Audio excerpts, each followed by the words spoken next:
Ours is not the drive for power, but purely a nonviolent fight for India's independence. In a violent struggle, a successful general has been often known to effect a military coup and to set up a dictatorship. But under the Congress scheme of things, essentially non-violent as it is, there can be no room for dictatorship. A non-violent soldier of freedom will covet nothing for himself. He fights only for the freedom of his country. The Congress is unconcerned as to whom will rule when power is attained. The power, when it comes, will belong to the people of India, and it will be for them to decide whom it is entrusted. Maybe that the reins will be placed in the hands of the Parsis, for instance, as I would love to see happen. Or they may be handed to some others whose names are not heard in this Congress today.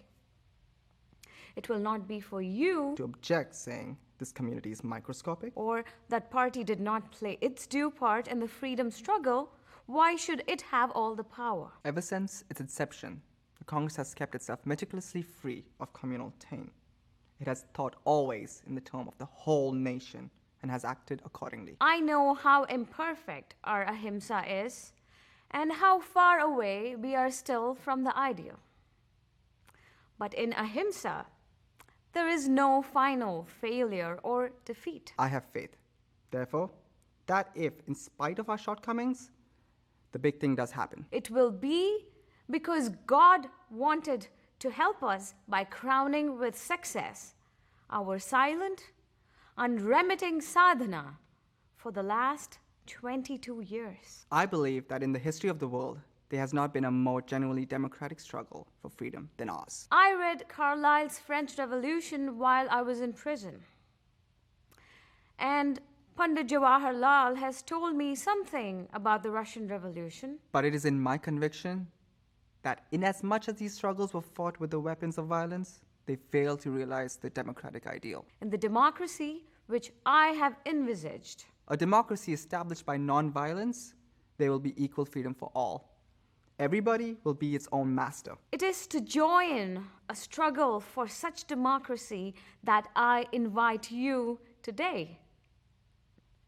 Once you realize this, you will forget the difference between Hindus and Muslims and think of yourselves as Indians only, engaged in a common struggle for independence. Our quarrel is not with the British people. We fight their imperialism. The proposal for the withdrawal of the British power did not come out of anger. It came to enable India to play its due part at the present critical juncture. It is not a happy position for a big country like India to be merely helping with money and material obtained willy-nilly from her, while the United Nations are conducting the war.